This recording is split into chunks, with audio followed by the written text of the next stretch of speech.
അസ്സലാമു അലൈക്കും വറഹ്മത്തുള്ളാഹി വബറകാതുഹു. ബിസ്മില്ലാഹിർ റഹ്മാനിർ റഹീം. അൽഹംദുലില്ലാഹി റബ്ബിൽ ആലമീൻ.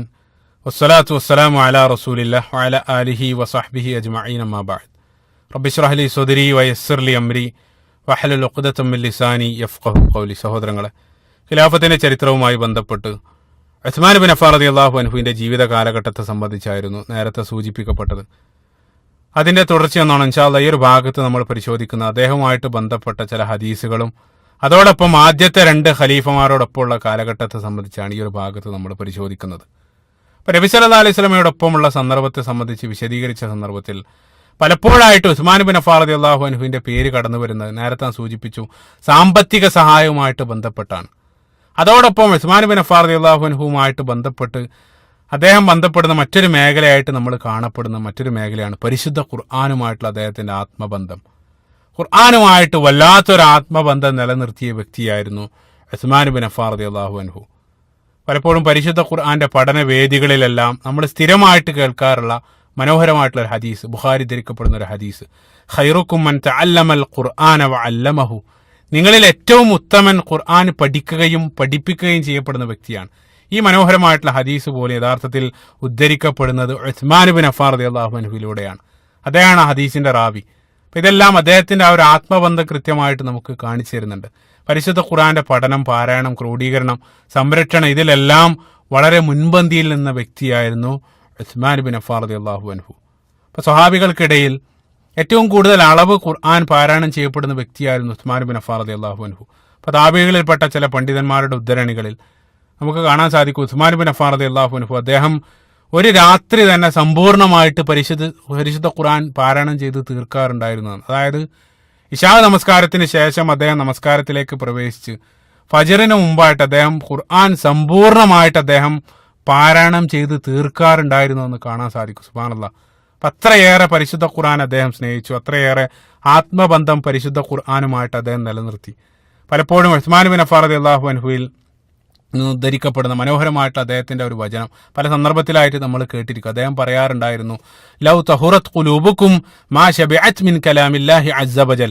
നിങ്ങൾക്ക് ഒരു ശുദ്ധ ഹൃദയമുള്ള ഒരാൾക്ക് പരിശുദ്ധ ഖുർആൻ എത്ര പാരായണം ചെയ്താലും മടുക്കൂല. അദ്ദേഹം പറഞ്ഞ പ്രസിദ്ധമായിട്ടുള്ള വചനാണ്. ശുദ്ധ ഹൃദയമുള്ള ഒരു വ്യക്തിയെ സംബന്ധിച്ചിടത്തോളം ഖുർആൻ അദ്ദേഹം എത്ര പാരായണം ചെയ്താലും അദ്ദേഹത്തിന് മടുക്കുകയില്ല എന്നുള്ള മനോഹരമായിട്ടുള്ള വചനവും അദ്ദേഹത്തിൽ നിന്ന് ഉദ്ധരിക്കപ്പെട്ടതായിട്ട് കാണാൻ സാധിക്കും. അതോടൊപ്പം ഉസ്മാൻ ഇബ്നു അഫ്ഫാൻ റളിയല്ലാഹു അൻഹു പലപ്പോഴായിട്ട് പറയാറുണ്ടായിരുന്നു, പരിശുദ്ധ ഖുർആനിലേക്ക് നോക്കാത്തൊരു ദിവസം എനിക്ക് സങ്കല്പിക്കാൻ പോലും സാധ്യമല്ല എന്ന്. സുബ്ഹാനല്ലാഹ്. അദ്ദേഹത്തിന്റെ ആ ഒരു വചനം നമുക്ക് കൃത്യമായിട്ട് അദ്ദേഹത്തിന്റെ മരണസമയത്ത് പോലും അതെല്ലാം പ്രതിഫലിക്കുന്നതായിട്ടാണ് നമ്മൾ കാണുന്നത്. മരണപ്പെടുന്ന സന്ദർഭത്തിൽ പോലും അദ്ദേഹത്തിന്റെ കയ്യിൽ പരിശുദ്ധ ഖുർആൻ ഉണ്ടായിരുന്നു. ഖുർആൻ ഓതിക്കൊണ്ടിരിക്കുന്ന സന്ദർഭത്തിലാണ് അവർ അദ്ദേഹത്തെ വധിക്കുന്നത്. അവസാനമായിട്ട് അദ്ദേഹത്തിന്റെ രക്തം ചിന്തുന്നത് പോലും മുമ്പിലുള്ള പരിശുദ്ധ ഖുർആനിലേക്കായിരുന്നു. സുബ്ഹാനല്ലാഹ്. ആ ഒരു ജീവിതത്തിലുടനീളം അദ്ദേഹം നിലനിർത്തിയ ആ ഒരു ബന്ധം മരണസമയത്ത് പോലും പ്രതിഫലിക്കുന്നതായിട്ടാണ് നമ്മൾ കാണുന്നത്.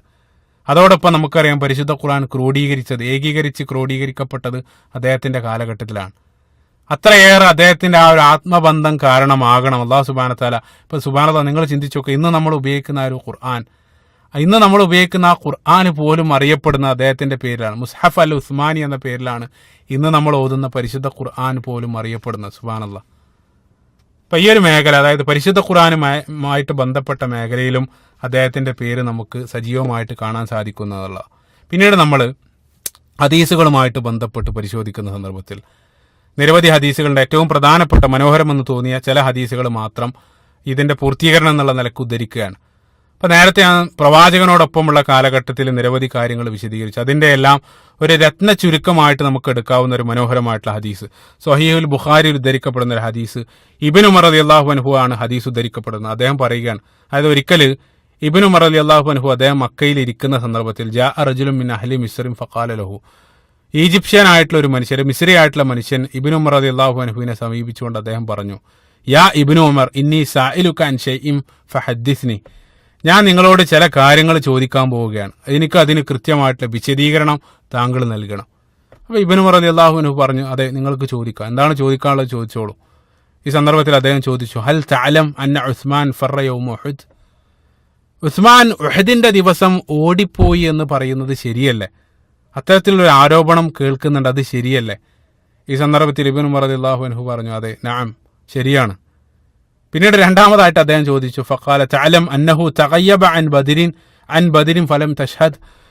ബദറിന്റെ ദിവസം ബദറിൽ അദ്ദേഹം പങ്കെടുക്കാത്ത വിവരം ശരിയല്ല, അത്തരത്തിലൊരു ആരോപണം ശരിയല്ല. ആ സന്ദർഭത്തിലും ഇബ്നു ഉമർ റളിയല്ലാഹു അൻഹു പറഞ്ഞു, നഅം, ശരിയാണ്. മൂന്നാമതായിട്ട് അദ്ദേഹം ചോദിച്ചു, ബൈഅത്തു റിദ്വാൻ ഉസ്മാൻ ഇബ്നു അഫ്ഫാൻ റളിയല്ലാഹു അൻഹു പങ്കെടുത്തില്ല എന്ന് പറയുന്നതും ശരിയല്ലേ? ഈ സന്ദർഭത്തിലും ഇബ്നു ഉമർ റളിയല്ലാഹു അൻഹു പറഞ്ഞു, നഅം, ശരിയാണ്. ഈ ഒരു മൂന്നും ശരി വെച്ചതോടുകൂടെ ഈ ചോദിക്കപ്പെട്ട വ്യക്തി അദ്ദേഹം വല്ലാതെ സന്തോഷിച്ചു. അദ്ദേഹം ഉറക്കെ തക്ബീർ വിളിച്ചു, അല്ലാഹു അക്ബർ. അതായത് താൻ പറയപ്പെടുന്ന ഈ 3 ആരോപണങ്ങളെയും ഇബ്നു ഉമർ റളിയല്ലാഹു അൻഹു പോലും ശരിവെച്ചിരിക്കുന്നു എന്നുള്ള ഒരു സന്തോഷത്തിൽ അദ്ദേഹം ഉറക്കെ തക്ബീർ വിളിച്ചു. സുബ്ഹാനല്ലാഹ്. സാന്ദർഭികമായിട്ട് നിങ്ങൾ ചിന്തിച്ചു നോക്കുക, ഈ 3 ആരോപണങ്ങളും നേർക്ക് നേരെ നമ്മൾ എടുക്കുന്ന സന്ദർഭത്തിൽ 3ഉം ശരിയാണ്. പക്ഷെ ആ ഒരു ശരി വെച്ചുകൊണ്ട് അവർ സ്ഥാപിക്കുന്നത് പച്ചക്കള്ളമാണ്. അവർ സ്ഥാപിക്കുന്നത്, അതായത് സത്യം കലർന്ന നുണകളാണ് അവർ പ്രചരിപ്പിക്കുന്നത്. ഇതേ രൂപത്തിലാണ് സമൂഹത്തിൽ പലപ്പോഴും ഇതേ രൂപത്തിലുള്ള നുണകളാണ്, ഈ നുണകളിലൂടെയാണ് തെറ്റിദ്ധരിപ്പിക്കാറുള്ളത്. ഇപ്പൊ നമുക്ക് തന്നെ അറിയാം, ഇപ്പൊ പ്രധാനമായിട്ട് പരിശുദ്ധ ഖുർആനെതിരെ ഉന്നയിക്കപ്പെടാറുള്ള നിരവധി ആരോപണങ്ങൾ ഇപ്പൊ ജിഹാദുമായിട്ട് ബന്ധപ്പെട്ടെല്ലാം ഇതേ രൂപത്തിലാണ്. സന്ദർഭത്തിൽ നിന്നും ആയത്തുകൾ അടർത്തിയെടുത്തിട്ട് തങ്ങളുടെ കളവുകൾ സ്ഥാപിക്കാൻ വേണ്ടി അത്തരത്തിലുള്ള ആയത്തുകൾ ഉപയോഗിക്കുക. നമ്മൾ പറയാറുള്ളത് പോലെ കലിമത്തുൻ ഹഖുൻ യുരീദു ബിഹൽ ബാത്തിൽ, പറയുന്നത് സത്യമാണ്, പക്ഷേ അതുകൊണ്ട് സ്ഥാപിക്കുന്നത് ബാത്തിലാണ്. ഇതേ രൂപത്തിലാണ് പലപ്പോഴും കാര്യങ്ങൾ സംഭവിക്കാറുള്ളത്. ഇപ്പൊ ഇബ്നു ഉമർ റളിയല്ലാഹു അൻഹു അദ്ദേഹം ഈ സന്തോഷത്തിൽ തക്ബീറൊക്കെ വിളിച്ച സന്ദർഭത്തിൽ അദ്ദേഹത്തെ തിരികെ വിളിച്ചിട്ട് പറഞ്ഞു, ഇനി ഞാൻ പറയുന്നതും കൂടെ താങ്കൾ കേൾക്കുക. അപ്പൊ ഇവിടെ സാന്ദർഭികമായിട്ട് ഇപ്പൊ സ്വഹാബികളുടെ ഒരു അദബ് നോക്കുക. അതായത് എതിർ കക്ഷികളുടെ ആരോപണം പൂർണ്ണമായിട്ട് ശ്രവിച്ചതിന് ശേഷമാണ് അവർ മറുപടി പറയുന്നത്. മനോഹരമായിട്ടൊരു മാതൃക. അതായത് അവർ പറയുന്നതിനിടക്ക് അത് തടസ്സപ്പെടുന്നില്ല. അവരുടെ ആരോപണങ്ങൾ പൂർണ്ണമായിട്ട് ആദ്യം കേൾക്കുന്ന അത്തരത്തിലുള്ളൊരു മനസ്സ് ഇത് നമ്മൾ വീണ്ടും കാണാൻ സാധിക്കും. മുന്നോട്ട് നമ്മൾ പരിശോധിക്കുന്ന സന്ദർഭത്തിൽ അലി ഇബ്നു അബീ താലിബ് റളിയല്ലാഹു അൻഹുവിന്റെ കാലഘട്ടത്തിലും ഇബ്നു അബ്ബാസ് റളിയല്ലാഹു അൻഹു ഖവാരിജികളുമായിട്ട് അതേ രൂപത്തിൽ സംസാരിക്കാൻ പോകുന്ന സന്ദർഭത്തിലും ഇതേ രൂപത്തിലാണ് നമ്മൾ കാണുന്നത്. ആദ്യം തന്റെ എതിർ കക്ഷിയുടെ ആരോപണങ്ങൾ മുഴുവൻ വ്യക്തമായി ശ്രവിച്ചതിന് ശേഷം മറുപടി പറയുന്ന മനോഹരമായിട്ടൊരു മാതൃക. അതിന് ശേഷം ഇബ്നു ഉമർ റളിയല്ലാഹു അൻഹു അദ്ദേഹം പറഞ്ഞു, ഇനി ഞാൻ പറയുന്നത് കൂടെ താങ്കൾ കേൾക്കുക. എന്നിട്ട് ഇബ്നു ഉമർ റളിയല്ലാഹു അൻഹു പറഞ്ഞു, ആദ്യം താങ്കൾ പറഞ്ഞത് ഉഹദിൽ പങ്കെടുക്കാത്തതാണ്. അല്ലാഹു സുബ്ഹാനഹു വ തആല തന്നെ അദ്ദേഹത്തിന് കൃത്യമായിട്ട് അദ്ദേഹത്തിന് മാപ്പ് നൽകിയിരിക്കുന്നെന്ന് ഞാൻ തന്നെ സാക്ഷ്യം വഹിക്കുന്നത്. നമുക്കറിയാം, നേരത്തെ ഞാൻ വിശദീകരിച്ചു, അഫല്ലാഹു അൻകും, അല്ലാഹു സുബ്ഹാനഹു വ തആല കൃത്യമായിട്ട് മാപ്പ് നൽകിയ ഒരു കാര്യമാണ്. പിന്നീട് എന്തിനാണ് താങ്കൾ അത് ഉന്നയിക്കുന്നതെന്ന് ഇബ്നു ഉമർ റളിയല്ലാഹു അൻഹു അദ്ദേഹത്തോട് ചോദിച്ചു. രണ്ടാമതായിട്ട് അദ്ദേഹം പറഞ്ഞ ആരോപണം, അതായത് അദ്ദേഹം പറഞ്ഞു, രണ്ടാമതായിട്ട് അദ്ദേഹം ബദറിൽ പങ്കെടുത്തില്ല എന്നുള്ള ആരോപണം അദ്ദേഹം പറഞ്ഞു. ഇബ്നു ഉമർ റളിയല്ലാഹു അൻഹു പറഞ്ഞു, അതായത് നബി സല്ലല്ലാഹു അലൈഹി വസല്ലമയുടെ പുത്രി അദ്ദേഹത്തിന്റെ ഭാര്യ തീവ്രമായിട്ടുള്ള രോഗാവസ്ഥയിലായിരുന്നത് കൊണ്ട് തന്നെ നബി സല്ലല്ലാഹു അലൈഹി വസല്ലം തന്നെയാണ് അദ്ദേഹത്തോട് ബദറിൽ പങ്കെടുക്കേണ്ട എന്ന് പറഞ്ഞത്. അതോടൊപ്പം ഒരു ബദരിയായിട്ട് പരിഗണിച്ചുകൊണ്ട് തന്നെ അദ്ദേഹത്തിന് ഗനീമത്ത് സ്വത്ത് നബി സല്ലല്ലാഹു അലൈഹി വസല്ലം നൽകുകയും ചെയ്തു. അതാണ് രണ്ടാമത്തെ ആരോപണത്തിന്റെ വസ്തുത. മൂന്നാമതായിട്ട് ഇബ്നു ഉമർ റളിയല്ലാഹു അൻഹു പറഞ്ഞു, ബൈഅത്ത് റിദ്വാൻ. ആ ബൈഅത്ത് റിദ്വാൻ നടക്കുന്നത് തന്നെ യഥാർത്ഥത്തിൽ ഉസ്മാൻ ഇബ്നു അഫ്ഫാൻ റളിയല്ലാഹു അൻഹുവിന് വേണ്ടിയാണ്. ആ ദിവസം നബി സല്ലല്ലാഹു അലൈഹി വസല്ലം സ്വന്തം വലത് കൈ ഉയർത്തിക്കൊണ്ട് പറഞ്ഞു, ഹാദിഹി ഉസ്മാൻ, ഇത് ഉസ്മാന് വേണ്ടിയാണെന്ന് പറഞ്ഞുകൊണ്ട് പ്രവാചകൻ സല്ലല്ലാഹു അലൈഹി വസല്ലം സ്വന്തം വലത് കൈകൾ ഉസ്മാൻ ഇബ്നു അഫ്ഫാൻ റളിയല്ലാഹു അൻഹുവിനെ പ്രതിനിധീകരിച്ചുകൊണ്ട് വെക്കുക വരെ ചെയ്തു എന്ന് ഇബ്നു ഉമർ റളിയല്ലാഹു അൻഹു പറഞ്ഞു. ഇതൊക്കെ വിശദീകരിച്ചതിന് ശേഷം ഇബ്നു ഉമർ റളിയല്ലാഹു അൻഹു പറഞ്ഞു, ഈ വിവരങ്ങളൊക്കെ ആയിട്ട് നിങ്ങൾ പോയിട്ട് നിന്റെ അനുയായികൾക്ക് ഇതെല്ലാം ഷെയർ ചെയ്യുക. അതായത് ഞാൻ ഈ പറയപ്പെട്ട ഈ ആരോപണങ്ങളുടെ വസ്തുതയെല്ലാം നിന്റെ അനുയായികളോട് നീ പോയി പറയുക എന്ന് പറഞ്ഞുകൊണ്ടാണ് ഇബ്നു ഉമർ റളിയല്ലാഹു അൻഹു അദ്ദേഹത്തെ തിരിച്ചയക്കുന്നത്. സുബ്ഹാനല്ലാഹ്. പിന്നീട് കാണപ്പെടുന്ന മനോഹരമായിട്ടുള്ള മറ്റൊരു ഹദീസ്, സ്വഹീഹ് മുസ്ലിമിൽ ഉദ്ധരിക്കപ്പെട്ട ഒരു ഹദീസ്, ആയിഷ റളിയല്ലാഹു അൻഹയിൽ നിന്നാണ് ഹദീസ് ഉദ്ധരിക്കപ്പെടുന്നത്. ആയിഷ റളിയല്ലാഹു അൻഹ പറയുകയാണ്, ഒരിക്കൽ നബി സല്ലല്ലാഹു അലൈഹി വസല്ലം വീട്ടിലിരിക്കുകയായിരുന്നു. അപ്പോൾ വീട്ടിലിരിക്കുന്ന സമയത്ത്, ഇപ്പോൾ നമുക്കറിയാം, വീട്ടിൽ നമ്മളാകുന്ന സന്ദർഭത്തിൽ നമ്മുടെ സൗകര്യത്തിനനുസരിച്ചാണ് വസ്ത്രം ധരിക്കുക. അതായത് നമ്മുടെ കാലിൻ്റെ മറ്റു ഭാഗങ്ങളെല്ലാം കാണുന്ന രൂപത്തിലുള്ള നമുക്ക് സൗകര്യമുള്ള അടിവസ്ത്രങ്ങളായിരിക്കും നമ്മുടെ വീട്ടിലുണ്ടാകുന്ന സന്ദർഭത്തിൽ ധരിക്കുക. അതേ രൂപത്തിൽ നബി സല്ലല്ലാഹു അലൈഹി വസല്ലം തൻ്റെ കാലുകളെല്ലാം വെളിവാകുന്ന രൂപത്തിലുള്ള വസ്ത്രം ധരിച്ചിരിക്കുന്ന സന്ദർഭത്തിൽ ഫസ്തഅദന അബൂബക്കർ ഫഅദിന ലഹു, അബൂബക്കർ സിദ്ദീഖ് റളിയല്ലാഹു അൻഹു വന്നുകൊണ്ട് അനുമതി ചോദിച്ചു വീട്ടിൽ പ്രവേശിക്കാൻ വേണ്ടി. ഈ സന്ദർഭത്തിൽ പ്രവാചകൻ സല്ലല്ലാഹു അലൈഹി വസല്ലം അനുമതി നൽകി. ആയിഷ റളിയല്ലാഹു അൻഹ പറയുകയാണ്, വഹു അലാ തിൽക്കൽ ഹാൽ, പ്രവാചകൻ സല്ലല്ലാഹു അലൈഹി വസല്ലം ഏത് രൂപത്തിലായിരുന്നോ അതുവരെ ഇരുന്നത് അതേ രൂപത്തിൽ നബി സല്ലല്ലാഹു അലൈഹി വസല്ലം ഇരുന്നു. പ്രവാചകൻ സല്ലല്ലാഹു അലൈഹി വസല്ലം അതേ രൂപത്തിൽ ഇരുന്നു. പിന്നീട് ഒരല്പസമയത്തിന് ശേഷം ഉമർ ഇബ്നു ഖത്താബ് റളിയല്ലാഹു അൻഹു വന്നുകൊണ്ട് അനുമതി ചോദിച്ചു. ആ സന്ദർഭത്തിലും നബി സല്ലല്ലാഹു അലൈഹി വസല്ലം അനുമതി നൽകി. നബി സല്ലല്ലാഹു അലൈഹി വസല്ലം അതേ അവസ്ഥയിലിരുന്നു. പിന്നീട് മൂന്നാമതായിട്ട് ഉസ്മാൻ ഇബ്നു അഫ്ഫാൻ റളിയല്ലാഹു അൻഹു വന്നു അനുമതിച്ചു ചോദിച്ച സന്ദർഭത്തിൽ അനുമതി നൽകുന്നതിന് മുമ്പ് പ്രവാചകൻ സല്ലല്ലാഹു അലൈഹി വസല്ലം എഴുന്നേറ്റ് തന്റെ വസ്ത്രങ്ങളെല്ലാം ശരിയാക്കിയിട്ട് നബി സല്ലല്ലാഹു അലൈഹി വസല്ലം അവിടെ ഇരുന്നു. പിന്നീട് അവരൊക്കെ പോയ സന്ദർഭത്തിൽ ആയിഷ റളിയല്ലാഹു അൻഹ ചോദിച്ചു, പ്രവാചകരെ, ആദ്യം എന്റെ പിതാവ് അതായത് അബൂബക്കർ സിദ്ദീഖ് റളിയല്ലാഹു അൻഹും ഉമർ ഇബ്നു ഖത്താബ് റളിയല്ലാഹു അൻഹും വന്ന സന്ദർഭത്തിലെല്ലാം താങ്കൾ ഇരിപ്പിടത്തിൽ അതേ രൂപത്തിലിരുന്നു, അതായത് എഴുന്നേറ്റ് വസ്ത്രമൊന്നും ശരിയാക്കിയില്ല. പക്ഷേ മൂന്നാമതായിട്ട് ഉസ്മാൻ ഇബ്നു അഫ്ഫാൻ റളിയല്ലാഹു അൻഹു വന്ന സന്ദർഭത്തിൽ ആദ്യത്തേതിൽ നിന്നും വ്യത്യസ്തമായിട്ട് താങ്കൾ എഴുന്നേറ്റ് വസ്ത്രമൊക്കെ ശരിയാക്കി. എന്താണ് ഇതിന്റെ കാരണമെന്ന് ആയിഷ റളിയല്ലാഹു അൻഹ നബി സല്ലല്ലാഹു അലൈഹി വസല്ലമയോട് ചോദിച്ചു. ആ സന്ദർഭത്തിൽ പ്രവാചകൻ സല്ലല്ലാഹു അലൈഹി വസല്ലം നൽകിയ മനോഹരമായിട്ടുള്ള മറുപടി, നബി സല്ലല്ലാഹു അലൈഹി വസല്ലം പറഞ്ഞു, അലാ അസ്തഹ്യി മിൻ റജുലിൻ തസ്തഹ്യി മിൻഹുൽ മലായിക, മലക്കുകൾ പോലും നാണിക്കുന്ന ഒരാളുടെ മുമ്പിൽ ഞാനും ഒരല്പം നാണം കാണിക്കേണ്ടതില്ല. സുബ്ഹാനല്ലാഹ്, മനോഹരമായിട്ടുള്ള മറുപടി. അതേപോലെ തന്നെ മറ്റൊരു ഹദീസ്, സ്വഹീഹ് മുസ്ലിമിൽ കാണപ്പെടുന്ന മറ്റൊരു ഹദീസ്, അബൂ മൂസൽ അശ്ശരി റളിയല്ലാഹു അൻഹുവിൽ നിന്ന് ഉദ്ധരിക്കപ്പെടുന്ന സുദീർഘമായിട്ടുള്ള ഹദീസ്, നബി സല്ലല്ലാഹു അലൈഹി വസല്ലം ഒരു കിണറ്റിന്റെ തിണ്ണയിലിരിക്കുന്നതുമായിട്ട് ബന്ധപ്പെട്ടുള്ള ഹദീസ്. ഈ ഹദീസ് ഞാൻ ആവർത്തിക്കുന്നില്ല. നേരത്തെ ഉമർ ഇബ്നു ഖത്താബ് റളിയല്ലാഹു അൻഹുവിന്റെ ചരിത്രം പറഞ്ഞ സന്ദർഭത്തിൽ അത് ഉദ്ധരിക്കപ്പെട്ടത് കൊണ്ട് തന്നെ അത് വീണ്ടും ഉദ്ധരിക്കപ്പെടുന്നില്ല. പിന്നീട് അതാണ് ഹദീസ്, പ്രധാനമായിട്ടുള്ള കാണപ്പെടുന്ന ഹദീസുകളാണ്. പിന്നീട് അദ്ദേഹത്തിന്റെ മരണവുമായി ബന്ധപ്പെട്ടുള്ള നിരവധി ഹദീസുകളുണ്ട്. ഇൻഷാ അല്ലാഹ് അത് അവസാന ഭാഗത്ത് മരണവുമായിട്ട് ബന്ധപ്പെട്ടുള്ള വിശദീകരണ സമയത്ത് സൂചിപ്പിക്കാവുന്നതാണ്. അതുകൊണ്ട് തന്നെ ആ ഒരു സന്ദർഭത്തിലേക്ക് അത് മാറ്റിവെക്കുകയാണ്. പിന്നീട് നമ്മൾ ഖലീഫമാരുടെ ഒരു കാലഘട്ടം പരിശോധിക്കുന്ന സന്ദർഭത്തിൽ നമുക്കറിയാം, അബൂബക്കർ സിദ്ദീഖ് റളിയല്ലാഹു അൻഹുവിന്റെ ഭരണകാലത്ത് അബൂബക്കർ സിദ്ദീഖ് റളിയല്ലാഹു അൻഹുവിന്റെ ഉറ്റമിത്രമായിരുന്നു ഉസ്മാൻ ബിൻ അഫ്ഫാൻ റളിയല്ലാഹു അൻഹു. ഉസ്മാൻ ബിൻ അഫ്ഫാൻ റളിയല്ലാഹു അൻഹുവിനെ ഇസ്ലാമിലേക്ക് കൊണ്ടുവന്നത് തന്നെ അബൂബക്കർ സിദ്ദീഖ് റളിയല്ലാഹു അൻഹു ആണ്. അപ്പം അതുകൊണ്ട് തന്നെ അദ്ദേഹത്തിന്റെ ആ ഒരു ഭരണകാലത്തിൽ അബൂബക്കർ സിദ്ദീഖ് റളിയല്ലാഹു അൻഹുവിന്റെ മുഖ്യ ഉപദേഷ്ടാക്കളിൽ ഒരാളായിരുന്നു ഉസ്മാൻ ബിൻ അഫ്ഫാൻ റളിയല്ലാഹു അൻഹു. അദ്ദേഹം മുഴുവൻ യുദ്ധങ്ങളിലും പങ്കെടുത്തു.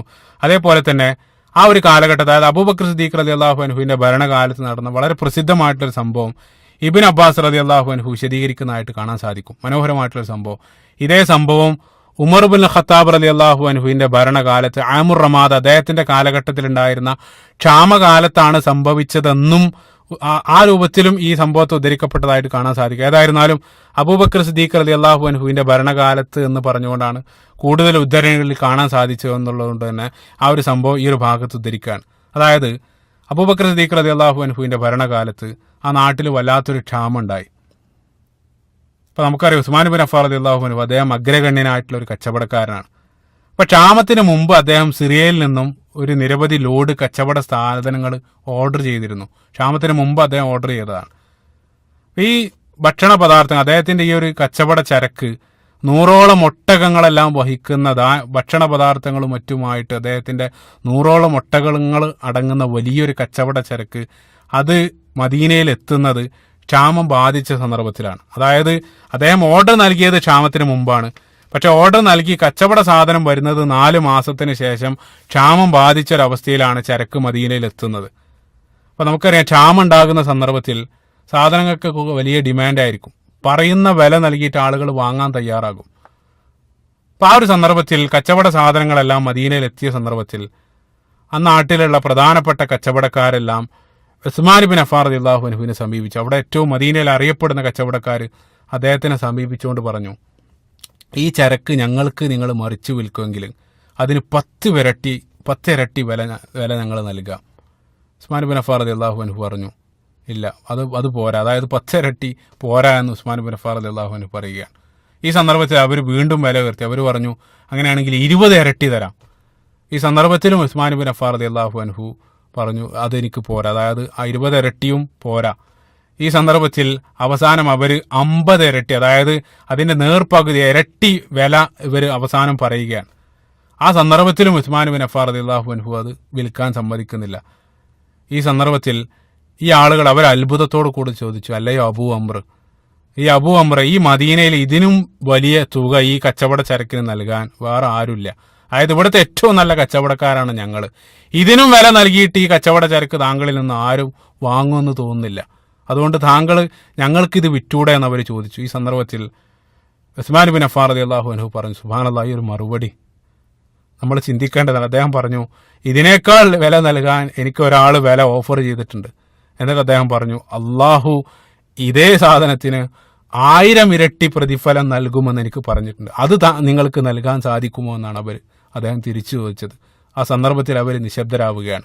അവിടെ ഉണ്ടായിരുന്ന ആളുകളെ സാക്ഷി നിർത്തിക്കൊണ്ട് ആ മുഴുവൻ ചരക്കും മദീനയിലുള്ള ഫുഖറാക്കൾക്ക്, അതായത് അവിടെ ഉണ്ടായിരുന്ന പാവങ്ങൾക്ക് അദ്ദേഹം സൗജന്യമായിട്ട് വിതരണം ചെയ്യുന്നതാണ് സുബ്ഹാനല്ലാഹ് നമ്മൾ പിന്നീട് കാണുന്നത്. അതേപോലെ തന്നെ അബൂബക്കർ സിദ്ദീഖ് റളിയല്ലാഹു അൻഹുവിന്റെ അവസാന നിമിഷത്തിൽ അദ്ദേഹം അടുത്ത ഖലീഫയെ തെരഞ്ഞെടുത്ത സന്ദർഭത്തിൽ പോലും നമുക്കറിയാം, അബൂബക്കർ സിദ്ദീഖ് റളിയല്ലാഹു അൻഹു അദ്ദേഹം അത് സ്വയം തെരഞ്ഞെടുത്ത് അവരിലേക്ക് അടിച്ചേൽപ്പിക്കാതെ അബൂബക്കർ സിദ്ദീഖ് റളിയല്ലാഹു അൻഹു പ്രധാനപ്പെട്ട മുഴുവൻ സ്വഹാബികളോട് അദ്ദേഹം അഭിപ്രായം ചോദിച്ചു. ആ സന്ദർഭത്തിലും അദ്ദേഹം പ്രധാനമായിട്ടും ഉസ്മാൻ ബിൻ അഫ്ഫാൻ റളിയല്ലാഹു അൻഹുവിനെ വിളിച്ചുകൊണ്ട് അദ്ദേഹം അഭിപ്രായം ചോദിക്കുന്ന മനോഹരമായിട്ടൊരു സന്ദർഭം. അബൂബക്കർ സിദ്ദീഖ് റളിയല്ലാഹു അൻഹു താൻ തെരഞ്ഞെടുത്ത ഖലീഫ, അതായത് ഉമർ ബിൻ ഖത്താബ് റളിയല്ലാഹു അൻഹുവിനെ സംബന്ധിച്ച് ഉസ്മാൻ ബിൻ അഫ്ഫാൻ റളിയല്ലാഹു അൻഹുവിനോട് അഭിപ്രായം ചോദിച്ച സന്ദർഭത്തിൽ അദ്ദേഹം പറഞ്ഞത്, അള്ളാഹുവാണ് അദ്ദേഹത്തിന്റെ രഹസ്യ ജീവിതം, അതായത് ഉമറിന്റെ രഹസ്യ ജീവിതം പരസ്യ ജീവിതത്തെക്കാൾ ഉത്തമമാണ്, അതായത് അദ്ദേഹത്തെ പോലെ നമ്മുടെ കൂട്ടത്തിൽ മറ്റൊരാളില്ല, അതുകൊണ്ട് ധൈര്യമായിട്ട് ഈ ഒരു സ്ഥാനം അദ്ദേഹത്തിന് ഏൽപ്പിക്കാനാണ് അദ്ദേഹം നിർദ്ദേശം നൽകുന്നതായിട്ടെല്ലാം നമുക്ക് കാണാൻ സാധിക്കും. സുബ്ഹാനല്ലാഹ്. പിന്നീട് നമ്മൾ ഉമർ ബിൻ ഖത്താബ് റളിയല്ലാഹു അൻഹുവിന്റെ ഖിലാഫത്ത് കാലം പരിശോധിക്കുന്ന സന്ദർഭത്തിൽ അദ്ദേഹം ആ ഒരു സന്ദർഭത്തിലും ഉമർ ബിൻ ഖത്താബ് റളിയല്ലാഹു അൻഹുവിന്റെ കീഴിൽ ഏറ്റവും ഉന്നത സ്ഥാനം അദ്ദേഹം അലങ്കരിച്ചു. അതായത് ഉമർ ഖത്താബ് റളിയല്ലാഹു അൻഹുവിന്റെ കാലഘട്ടത്തിൽ യഥാർത്ഥത്തിൽ ഒരു മന്ത്രിയുടെ സ്ഥാനമായിരുന്നു ഉസ്മാൻ ബിൻ അഫ്ഫാൻ റളിയല്ലാഹു അൻഹുവിൽ അദ്ദേഹത്തിന് ഉണ്ടായിരുന്നത്. ഉമർ ബിൻ ഖത്താബ് റളിയല്ലാഹു അൻഹുവിന്റെ സാമ്പത്തിക കണക്കുകൾ കൈകാര്യം ചെയ്യുന്ന ഒരു വകുപ്പ്, അതായത് ദീവാൻ അല്ലെങ്കിൽ ദവാവീൻ, ഇപ്പൊ ഇന്ന് നമ്മൾ ധനകാര്യ വകുപ്പ് എന്നൊക്കെ പറയുന്നത് പോലെയുള്ള ഒരു വകുപ്പ് അത് ആരംഭിക്കുന്നത് ഉസ്മാൻ ബിൻ അഫ്ഫാൻ റളിയല്ലാഹു അൻഹു ആണ്. അദ്ദേഹത്തിന്റെ നിർദ്ദേശം അനുസരിച്ചാണ് ഉമർ ബിൻ ഖത്താബ് റളിയല്ലാഹു അൻഹു ഇത്തരത്തിലൊരു വകുപ്പ് തന്നെ ആരംഭിക്കുന്നത്. അതേപോലെ തന്നെ പിന്നീട് പ്രധാനമായിട്ട് നമുക്കറിയാം ഹിജ്രി കലണ്ടർ ആരംഭിക്കുന്നത് ഉമർ ഖത്താബ് റളിയല്ലാഹു അൻഹുവിന്റെ ഭരണകാലത്താണ്. ആ ഒരു കലണ്ടർ ആരംഭിച്ച സന്ദർഭത്തിൽ ഏത് മാസമാണ് ആദ്യം വരേണ്ടതെന്നുള്ള കാര്യത്തിൽ സ്വഹാബികൾക്കിടയിൽ നിരവധി അഭിപ്രായ വ്യത്യാസങ്ങൾ ഉണ്ടായി. ഈ സന്ദർഭത്തിൽ ഉസ്മാൻ ബിൻ അഫ്ഫാൻ റളിയല്ലാഹു അൻഹു അദ്ദേഹമാണ് പറഞ്ഞത്, മുഹറം മാസം മുതൽ അത് ആരംഭിക്കട്ടെ. കാരണം നമുക്കറിയാം അത് വിശുദ്ധ മാസമാണ്, കാരണം ഹജ്ജ് കഴിഞ്ഞ ആളുകൾ തിരിച്ചു പോകുന്ന മാസമാണ് മുഹറം മാസം, അതുകൊണ്ട് അത് തന്നെയാകട്ടെ ആദ്യത്തെ മാസം എന്നുള്ള നിർദ്ദേശം മുന്നോട്ട് വെച്ചത് ഉസ്മാൻ ബിൻ അഫ്ഫാൻ റളിയല്ലാഹു അൻഹു ആണ്. അദ്ദേഹത്തിന്റെ ആ അഭിപ്രായം ഉമർ ബിൻ ഖത്താബ് റളിയല്ലാഹു അൻഹുവിന് ശരിയാണെന്ന് ബോധ്യപ്പെടുകയും അതിന്റെ അടിസ്ഥാനത്തിൽ ആദ്യത്തെ മാസമായിട്ട് മുഹറം മാസം തെരഞ്ഞെടുക്കപ്പെട്ടതും ഉസ്മാൻ ബിൻ അഫ്ഫാൻ റളിയല്ലാഹു അൻഹുവിന്റെ നിർദ്ദേശം അനുസരിച്ചാണ്. നിരവധി കാര്യങ്ങളുണ്ട്. നമുക്കറിയാം ഉമർ ഖത്താബ് റളിയല്ലാഹു അൻഹുവിന്റെ ഭരണകാലം സുദീർഘമാണ്. ആ ഒരു കാലഘട്ടത്തിൽ നിരവധി സംഭവങ്ങളുണ്ട്. വളരെ പ്രധാനപ്പെട്ട ചിലത് മാത്രമാണ് ഞാൻ ഉദ്ധരിക്കുന്നത്. അതേപോലെ തന്നെ തെറ്റായിട്ട് തോന്നിയ കാര്യങ്ങളെല്ലാം അത് ഉമർ ബിൻ ഖത്താബ് റളിയല്ലാഹു അൻഹുവിന്റെ മുഖത്ത് നോക്കി അത് തുറന്നു പറയാനുള്ള ഒരു ധൈര്യവും ആ സ്വാതന്ത്ര്യം ഉമർ ഖത്താബ് റളിയല്ലാഹു അൻഹു അദ്ദേഹത്തിന് നൽകിയിരുന്നു. അതിന്റെ ഭാഗമായിട്ട് ഇപ്പോൾ നമുക്കറിയാം ഈജിപ്ത് കീഴടക്കാൻ വേണ്ടി ഉമർ ബിൻ ഖത്താബ് റളിയല്ലാഹു അൻഹു അംർ ബിൻ ആസ് റളിയല്ലാഹു അൻഹുവിനെ പറഞ്ഞയക്കുന്ന സന്ദർഭത്തിൽ ആ നടപടിയെ ശക്തമായിട്ട് ഉസ്മാൻ ബിൻ അഫ്ഫാൻ റളിയല്ലാഹു അൻഹു എതിർക്കുന്നതായിട്ടെല്ലാം കാണാൻ സാധിക്കും. പിന്നീട് എന്താണ് സംഭവിച്ചതെന്ന് നേരത്തെ ഞാൻ വിശദീകരിച്ചിട്ടുണ്ട്. അതേപോലെ തന്നെ ഉമർ ഖത്താബ് റളിയല്ലാഹു അൻഹുവിന്റെ അവസാന വർഷം, അതായത് ഉമർ ഖത്താബ് റളിയല്ലാഹു അൻഹു മരണപ്പെടുന്ന ആ ഒരു സന്ദർഭത്തിൽ, അതായത് ഹിജ്റ വർഷം 23 അദ്ദേഹം നബി സല്ലല്ലാഹു അലൈഹി വസല്ലമയുടെ ഭാര്യമാർ, അതായത് ഉമ്മഹാത്തുൽ മുഅ്മിനീനുള്ള മുഴുവൻ ആളുകൾക്കും ഹജ്ജ് നിർവഹിക്കാനുള്ള ഒരു അനുമതി ഉമർ ഖത്താബ് റളിയല്ലാഹു അൻഹു നൽകി. അതിനുവേണ്ടി പ്രത്യേക ഒരുക്കങ്ങളെല്ലാം നടത്തി. ഈ ഉമ്മഹാത്തുൽ നബി സല്ലല്ലാഹു അലൈഹി വസല്ലമയുടെ ഭാര്യമാരുടെ സംരക്ഷണ ഉത്തരവാദിത്വം ഉമർ ബിൻ ഖത്താബ് റളിയല്ലാഹു അൻഹുവിനെ ഏൽപ്പിച്ചതും ഉസ്മാൻ ബിൻ അഫ്ഫാൻ റളിയല്ലാഹു അൻഹുവിനെയായിരുന്നു. സുബ്ഹാനല്ലാഹ്. പിന്നീട് നമുക്കറിയാം ഉമർ ഖത്താബ് റളിയല്ലാഹു അൻഹുവിന്റെ മരണവുമായിട്ട് ബന്ധപ്പെട്ട് അദ്ദേഹം മരിക്കുന്നതിന് മുമ്പ് ആരെയാണ് തന്റെ പിൻഗാമിയാക്കുക എന്ന പല ആളുകൾ അദ്ദേഹത്തോട് ചോദിച്ചു. അദ്ദേഹത്തിന് കുത്തേറ്റ സന്ദർഭത്തിൽ ചില ആളുകൾ മകൻ അബ്ദുല്ലാഹിബ്നു ഉമർ, അബ്ദുല്ലാഹിയുടെ പേര്, അതായത് ഉമർ റളിയല്ലാഹു അൻഹുവിന്റെ മകന്റെ പേര് ചില ആളുകൾ നിർദ്ദേശിച്ച സന്ദർഭത്തിൽ സുബ്ഹാനല്ലാഹ് ഉമർ ബിൻ ഖത്താബ് റളിയല്ലാഹു അൻഹു അദ്ദേഹം ദേഷ്യത്തോടു കൂടെ പറഞ്ഞത്, നാശം അല്ലാഹുവാണ്, ഞാൻ അങ്ങനെ ഒന്ന് ചിന്തിച്ചിട്ട് പോലുമില്ല.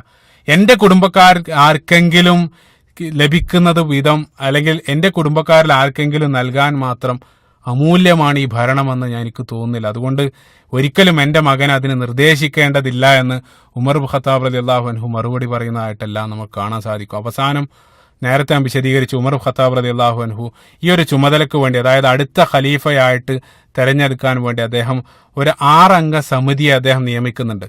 ആ 6 അംഗ സമിതി അവിടെ വരെയാണ് ഞാൻ നേരത്തെ പറഞ്ഞ് അവസാനിപ്പിച്ചത്. പ്രധാനപ്പെട്ട 6 സ്വഹാബികൾ, 6ഉം സ്വർഗം കൊണ്ട് നബി സല്ലല്ലാഹു അലൈഹി വസല്ലം സന്തോഷ വാർത്ത അറിയിക്കപ്പെട്ട അശറ മുബശിരീനിൽപ്പെട്ട 6 സ്വഹാബികളെയാണ് ഉമർ ഖത്താബ് റളിയല്ലാഹു അൻഹു ഈ ചുമതല ഏൽപ്പിക്കുന്നത്. അബ്ദുറഹ്മാൻ ബിൻ ഔഫ്, അതേപോലെ തന്നെ Usman bin Affan, Talha Ibnu ഉബൈദില്ല, Saad bin Abi Waqas, അതേപോലെ തന്നെ ജുബൈർ ബിൻ അവ്വാം, അവസാനം അലി ബിൻ അബി താലിബ് റളിയല്ലാഹു അൻഹും അജ്മഈൻ. ഈ 6 പേരെയാണ് ഉമർ ഖത്താബ് റളിയല്ലാഹു അൻഹു ഈ ചുമതല ഏൽപ്പിക്കുന്നത്. പിന്നീട് ഉമർ ഖത്താബ് റളിയല്ലാഹു അൻഹു കുത്തേറ്റ് മരണപ്പെട്ട സന്ദർഭത്തിൽ ഈ 6 അംഗ സമിതിയിൽ ഈ 6ൽ ഏതെങ്കിലും ഒരാളെയാണ് ഖലീഫയായിട്ട് തെരഞ്ഞെടുക്കേണ്ടത്. അതുകൊണ്ട് തന്നെ ഉമർ ഖത്താബ് റളിയല്ലാഹു അൻഹുവിന്റെ മയ്യത്ത് നമസ്കാരത്തിന് പോലും നമുക്കറിയാം നേതൃത്വം നൽകിയത് സുഹൈബ് റൂമി റളിയല്ലാഹു അൻഹു ആണ്. അദ്ദേഹം ഒരു അടിമയായിരുന്നു, റോമയിൽ നിന്നും വന്ന ഒരു അടിമ. അദ്ദേഹമാണ് ഉമർ ഖത്താബ് റളിയല്ലാഹു അൻഹുവിന്റെ നമസ്കാരത്തിന് നേതൃത്വം നൽകിയത്. കാരണം 6ൽപ്പെട്ട ഏതെങ്കിലും ഒരു വ്യക്തി അവിടെ മയ്യത്ത് നമസ്കാരത്തിന് നേതൃത്വം നൽകിയാൽ അവർ ഖലീഫയായിട്ട് പരിഗണിക്കപ്പെടുന്നതുകൊണ്ട് തന്നെ അദ്ദേഹമായിരുന്നു ആ നമസ്കാരത്തിന് നേതൃത്വം നൽകിയത്. പിന്നീട് അവിടെയാണ് നമ്മൾ അവസാനം പറഞ്ഞു നിർത്തിയത്. പിന്നീട് ഈ 6 പേരിൽ നിന്നും അവരെങ്ങനെയാണ് ഉസ്മാൻ ബിൻ അഫ്ഫാൻ റളിയല്ലാഹു അൻഹുവിനെ തെരഞ്ഞെടുത്തത്, ആ തെരഞ്ഞെടുക്കുന്ന പ്രക്രിയയാണ് ഈ ഒരു ഭാഗത്ത് അവസാനമായിട്ട് വിശദീകരിക്കുന്നത്.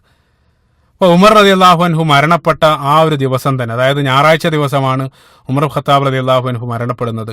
ആ ദിവസം തന്നെ ഈ 6 പേരും അവർ കൂടുകയാണ്. അവരൊരു സ്ഥലത്ത് ഒരുമിച്ച് കൂടുന്നു. ചില റിപ്പോർട്ടുകൾ ആയിഷ റളിയല്ലാഹു അൻഹയുടെ വീട്ടിലാണെന്ന് കാണാൻ സാധിക്കും. ഈ 6 പേരും ഒരുമിച്ച് കൂടിയതിന് ശേഷം അബ്ദുറഹ്മാൻ ബിൻ ഔഫ് റളിയല്ലാഹു അൻഹു പറഞ്ഞു, നിങ്ങളിൽ ആർക്കെങ്കിലും, അതായത് ഈ 6ൽ ആർക്കെങ്കിലും ഒരാൾക്ക് പിന്തിരിയാൻ താല്പര്യമുള്ള ആളുകൾക്ക് മറ്റൊരാളുടെ പേര് നിർദ്ദേശിച്ചുകൊണ്ട് അവർക്ക് ഇതിൽ നിന്നും പിന്മാറാം. ഈ സന്ദർഭത്തിൽ സുബ്ഹാനല്ലാഹ്, ആ 6ൽ 3 പേര്, അതായത് സുബൈർ ബിൻ അവ്വാം റളിയല്ലാഹു അൻഹു, അദ്ദേഹം എഴുന്നേറ്റുകൊണ്ട് പറഞ്ഞു, ഞാൻ എന്റെ സ്ഥാനത്ത് നിന്നും പിന്മാറി, അതായത് എനിക്ക് ഈ ഒരു സ്ഥാനം വേണ്ട, പകരം ഞാൻ അലി ബിൻ അബി ത്വാലിബ് റളിയല്ലാഹു അൻഹുവിനെ ഇതിനു വേണ്ടി നിർദ്ദേശിക്കുന്നു. രണ്ടാമതായിട്ട് ത്വൽഹ റളിയല്ലാഹു അൻഹു, അദ്ദേഹം എഴുന്നേറ്റുകൊണ്ട് പറഞ്ഞു, എനിക്കും ഇത് വേണ്ട, അതായത് ഈ ഖലീഫ സ്ഥാനം എനിക്ക് വേണ്ട, ഞാൻ പകരം ഉസ്മാൻ ബിൻ അഫ്ഫാൻ റളിയല്ലാഹു അൻഹുവിനെയാണ് അതിനെ നിർദ്ദേശിക്കുന്നത്. മൂന്നാമതായിട്ട് സഅദ് ബിൻ അബി വഖാസ് റളിയല്ലാഹു അൻഹു, അദ്ദേഹം എഴുന്നേറ്റുകൊണ്ട് പറഞ്ഞു, എനിക്കും ഇത് വേണ്ട, അതായത് ഈ ഖിലാഫത്ത് സ്ഥാനം എനിക്ക് വേണ്ട, പകരം ഈ സ്ഥാനത്തേക്ക് ഞാൻ നിർദ്ദേശിക്കുന്നത് അബ്ദുറഹ്മാൻ ബിൻ ഔഫ് റളിയല്ലാഹു അൻഹുവിന്റെ പേരാണ് അദ്ദേഹം നിർദ്ദേശിക്കുന്നത്. അപ്പൊ 3 ആള് പിന്മാറിയതോടുകൂടെ, നമുക്കറിയാം 6ൽ 3 ആള് പിന്മാറിയതോടുകൂടെ പിന്നീട് 3 പേര് മാത്രമാണ് അവശേഷിക്കുന്നത്. ആ 3 പേരിൽ നിന്നും വേണം ഖലീഫയെ തെരഞ്ഞെടുക്കാൻ. ഈ സന്ദർഭത്തിൽ അബ്ദുറഹ്മാൻ ബിൻ ഔഫ് റളിയല്ലാഹു അൻഹു, സുബ്ഹാനല്ലാഹ്, അദ്ദേഹം എഴുന്നേറ്റുന്നോട് പറഞ്ഞു, എനിക്കിതിന് താല്പര്യമില്ല, അതായത് അള്ളാഹുവിനോട് ഇത്രയും വലിയൊരു ഭാരിച്ച ഉത്തരവാദിത്വം ഏറ്റെടുക്കാൻ ഞാൻ താല്പര്യപ്പെടുന്നില്ല, അതുകൊണ്ട് ഞാനും പിന്മാറുകയാണ്. ഇനി നിങ്ങൾ 2 പേര് മാത്രമാണുള്ളത്. അപ്പൊ നിങ്ങൾക്ക് 2 പേരിൽ ആർക്കെങ്കിലും ഒരാൾക്ക് മറ്റൊരാളെ നിർദ്ദേശിക്കാം, അതല്ലെങ്കിൽ നിങ്ങൾക്ക് 2 പേർക്കും അവസാനമായിട്ട് ഇതിന് മത്സരിക്കാം. അതാണ് അദ്ദേഹം പറഞ്ഞത്. ഈ സന്ദർഭത്തിൽ ഈ 2 പേര്, അതായത് അലി ബിൻ അബി ത്വാലിബ് റളിയല്ലാഹു അൻഹുവും ഉസ്മാൻ ബിൻ അഫ്ഫാൻ റളിയല്ലാഹു അൻഹുവും, അവർ രണ്ടും മൗനം അവലംബിച്ചു. ഈ സന്ദർഭത്തിൽ അവസരത്തിന് ഒത്തു ഉയരുകയാണ് അബ്ദുറഹ്മാൻ ബിൻ ഔഫ് റളിയല്ലാഹു അൻഹു. അദ്ദേഹം പറഞ്ഞു, ഇതിൽ നിന്നും ഒരാളെ ഞാൻ നിഷ്പക്ഷമായിട്ട് തെരഞ്ഞെടുക്കുന്നത് നിങ്ങൾക്ക് 2 പേർക്കും സ്വീകാര്യമാണോ? എന്നിട്ട് അദ്ദേഹം പറഞ്ഞു, അള്ളാഹുവാണ് ഈ ഒരു കാര്യത്തിൽ യാതൊരു പക്ഷപാതിത്വവും ഞാൻ കാണിക്കുകയില്ല. അതായത് കൃത്യമായിട്ട് അള്ളാഹുവിനെ സംബന്ധിച്ചുള്ള ആ ഒരു സൂക്ഷ്മത പുലർത്തിക്കൊണ്ട് തന്നെ ഇതിൽ 2 ആളിൽ ഒരാളെ ഞാൻ നിർദ്ദേശിക്കുകയാണെങ്കിൽ അത് നിങ്ങൾക്ക് സ്വീകാര്യമാണോ എന്ന് അബ്ദുറഹ്മാൻ ബിൻ ഔഫ് റളിയല്ലാഹു അൻഹു അവരോട് ചോദിക്കുകയാണ്. ഈ സന്ദർഭത്തിൽ 2 പേരും അത് അംഗീകരിക്കുകയാണ്. സുബ്ഹാനല്ലാഹ്, നിങ്ങൾ ചിന്തിച്ചു നോക്കുക, എത്ര സത്യസന്ധമായിട്ടാണ്, എത്ര ലളിതവും സത്യസന്ധവുമായിട്ടാണ് അവർ ഒരാളെ തിരഞ്ഞെടുക്കുന്നത്. അപ്പൊ ഇന്നത്തെ സമകാലിക രാഷ്ട്രീയവുമായിട്ട്, അല്ലെങ്കിൽ ഭരണാധികാരികളുമായിട്ട്, അത് ഏത് മുസ്ലിം രാഷ്ട്രങ്ങളിലാണെങ്കിൽ പോലും ആ ഭരണാധികാരികളുമായിട്ട് ഇതൊന്ന് നമ്മൾ താരതമ്യം ചെയ്ത് നോക്കുക. സുബ്ഹാനല്ലാഹ്, 2 ആൾക്കും താല്പര്യമുണ്ട്. അത് സ്വാഭാവികമായിട്ടും നമ്മുടെ ഈ ഉമ്മത്തിന് വേണ്ടി നന്മ ചെയ്യാൻ വേണ്ടി 2 ആളും ആഗ്രഹിച്ചു എന്നുള്ളത് ശരിയാണ്. പക്ഷേ ശ്രദ്ധേയമായിട്ടൊരു കാര്യം, ഒരാൾ മറ്റൊരാൾ മോശക്കാരനാണെന്ന് ഒരു വാക്ക് അവർ പരസ്പരം എതിർക്കുന്ന പോലുമില്ല. മാത്രമല്ല 2 പേരും പരസ്പരം അതിനുവേണ്ടി സമ്മതിക്കുന്നതായിട്ടാണ് നമ്മൾ കാണുന്നത്. അത്രയും മനോഹരമായിട്ടൊരു മാതൃകയാണ് അവർ നമ്മൾക്ക് പകർന്നത്. അതുകൊണ്ടാണ് നബി സല്ലല്ലാഹു അലൈഹി വസല്ലം അവരേറ്റവും ഉത്തമ ഖുലഫാ ഉർ റാഷിദീൻ എന്നെല്ലാം അവരെ നമ്മൾ വിളിക്കാനുള്ള കാരണം. ഈ ഒരു സംഭവം നടക്കുന്നത് ഞാൻ നേരത്തെ സൂചിപ്പിച്ചു, ഞായറാഴ്ചയാണ് ഈ ഒരു സംഭവം, ഈ തെരഞ്ഞെടുപ്പ് നടക്കുന്നത്. അപ്പോൾ ഞായറാഴ്ച രാവിലെ അവർ ഇതിനു വേണ്ടി കൂടുന്നു. മണിക്കൂറുകൾക്കകം 6 സ്ഥാനാർത്ഥികളിൽ നിന്നും പിന്നീട് 2 പേര് മാത്രമായിട്ട് ബാക്കിയാവുകയാണ്. ആ 2 പേരിൽ നിന്നും ഒരാളെ വേണം അബ്ദുറഹ്മാൻ ബിൻ ഔഫ് റളിയല്ലാഹു അൻഹു തെരഞ്ഞെടുക്കേണ്ടത്. അദ്ദേഹം പറയുകയാണ്, പിന്നീട് എനിക്ക് ഉറക്കമില്ലാത്ത രാത്രികളായിരുന്നു. അതായത് ഈ 2 നിന്നും നിഷ്പക്ഷമായിട്ട് ഒരാൾ അദ്ദേഹം തെരഞ്ഞെടുക്കേണ്ടതുണ്ട്.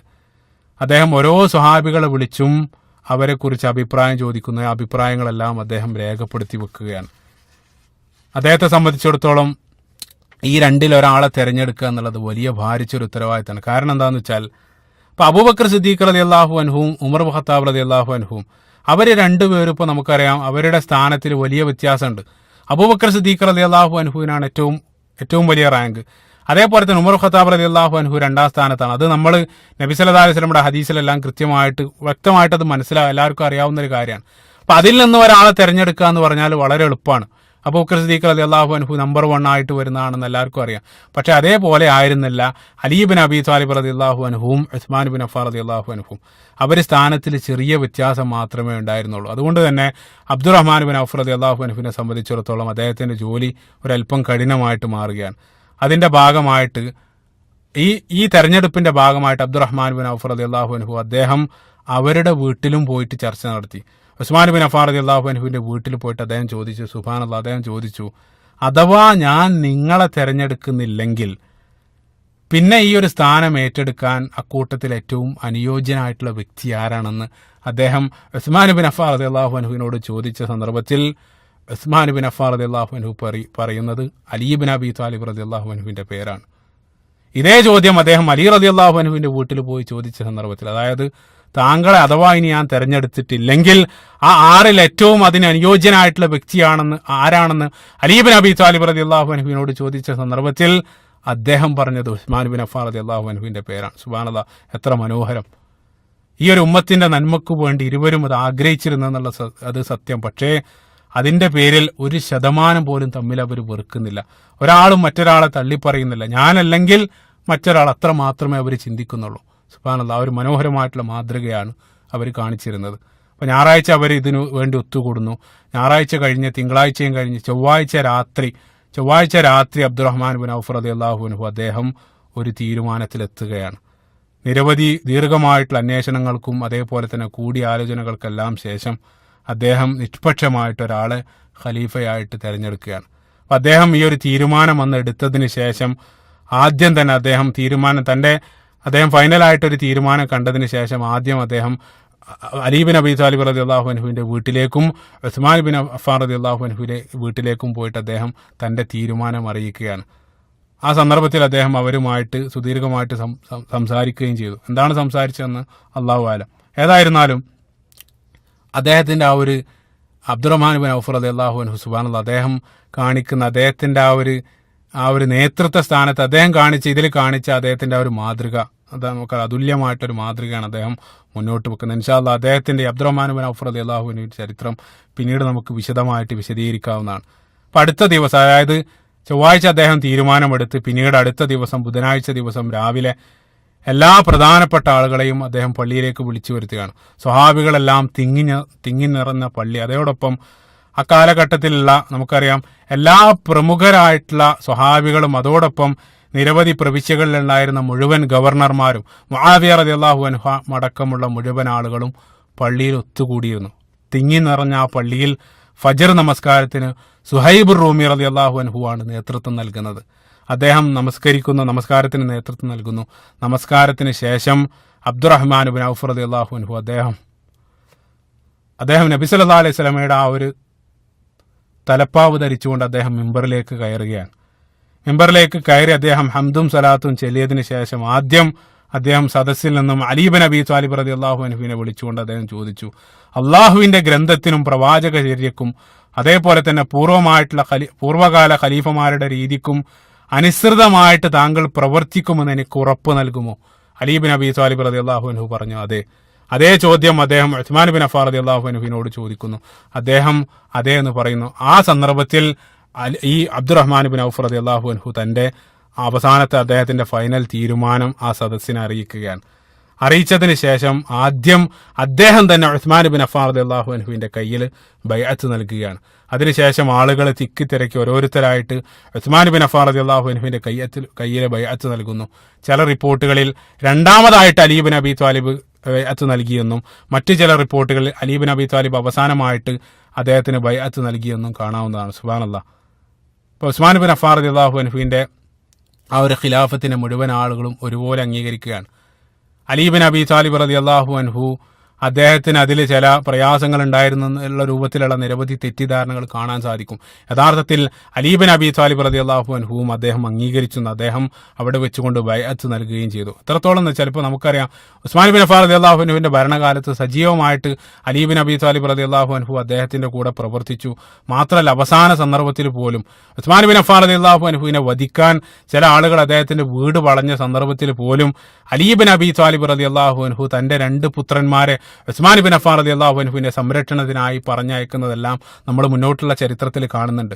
ഞാനിത് പറയാനുള്ള കാരണം എന്താണെന്ന് വെച്ചാൽ, ഈ രൂപത്തിൽ അവർ തമ്മിൽ പരസ്പരം ശത്രുത ഉണ്ടായിരുന്നു എന്നുള്ള രൂപത്തിൽ നിരവധി ആരോപണങ്ങൾ പിന്നീട് ഇസ്ലാമിക വിഭാഗത്തിൽ നിന്നും പിരിഞ്ഞുപോയ ആളുകൾ, ഷിയാക്കളെ പോലെയുള്ള ആളുകൾ പ്രചരിപ്പിക്കുന്നതായിട്ട് കാണാൻ സാധിക്കും. അതിലൊന്നും യാതൊരു അടിത്തറയുമില്ല എന്ന് പ്രത്യേകമായിട്ട് നമ്മൾ മനസ്സിലാക്കേണ്ടതുണ്ട്. അപ്പോൾ ഷിയാക്കളെ സംബന്ധിച്ചിടത്തോളം അവർ പറയുന്നത് ഇതെല്ലാം അബ്ദുറഹ്മാൻ ബിൻ ഔഫ് റളിയല്ലാഹു അൻഹു അദ്ദേഹം ഒപ്പിച്ചൊരു നാടകമായിരുന്നു. നഊദു ബില്ലാഹ്. ഈ രൂപത്തിലാണ് അവർ പ്രചരിപ്പിക്കുന്നത്. ബൈഅത്ത് നൽകി എന്നുള്ളത് അവരും അംഗീകരിക്കുന്നുണ്ട്. പക്ഷേ അതിനെ സംബന്ധിച്ച് പോലും അവർ പറയുന്നത് യഥാർത്ഥത്തിൽ അലി ബിൻ അബി ത്വാലിബ് റളിയല്ലാഹു അൻഹുവിനെ ഭീഷണിപ്പെടുത്തി സമ്മർദ്ദം മൂലം അദ്ദേഹം ബൈഅത്ത് നൽകേണ്ടി വന്നു എന്നാണ് ഇതേ രൂപത്തിൽ ഷിയാക്കളെ പോലെയുള്ള ആളുകൾ പ്രചരിപ്പിക്കുന്നത്. അത്തരത്തിലുള്ള നിരവധി ഇത്തരത്തിലുള്ള അടിസ്ഥാനരഹിതമായിട്ടുള്ള ആരോപണങ്ങൾ ഈ ഒരു വിഷയവുമായിട്ട് അവർ പ്രചരിപ്പിക്കുന്നതായിട്ട് കാണാൻ സാധിക്കും. അതിലൊന്നും യാതൊരു അടിത്തറയുമില്ലെന്ന് പ്രത്യേകമായിട്ട് നമ്മൾ മനസ്സിലാക്കണം. ഏതായാലും ഹിജ്റ വർഷം 24 തന്റെ 71ാമത്തെ വയസ്സിൽ ഉസ്മാൻ ബിൻ അഫ്ഫാൻ റളിയല്ലാഹു അൻഹു അദ്ദേഹം ഖലീഫയായിട്ട് സ്ഥാനമേൽക്കുകയാണ്. ഇൻഷാ അല്ലാഹ് അദ്ദേഹത്തിന്റെ ഭരണകാലം ചുരുങ്ങിയ രൂപത്തിൽ അത് ഇതിന്റെ തുടർച്ചയെന്നോണം പിന്നീട് പരിശോധിക്കാവുന്നതാണ്. അല്ലാഹു സുബ്ഹാനഹു വ തആല ഈ മഹത്തായ സ്വഹാബികളുടെ കൂടെ നാളെ ഉയർത്തെഴുന്നേൽക്കാനുള്ള സൗഭാഗ്യം അല്ലാഹു സുബ്ഹാനഹു വ തആല നമുക്ക് നൽകുമാറാകട്ടെ. റബ്ബനാ ആതിനാ ഫിദ്ദുനിയ ഹസന വഫിൽ ആഖിറതി ഹസനതൻ വഖിനാ അദാബന്നാർ. റബ്ബനാ തഖബ്ബൽ മിന്നാ ഇന്നക അൻത സമീഉൽ അലീം വതുബ് അലൈനാ ഇന്നക അൻത തവ്വാബുർ റഹീം. അസ്സലാമു അലൈക്കും വറഹ്മത്തുള്ളാഹി.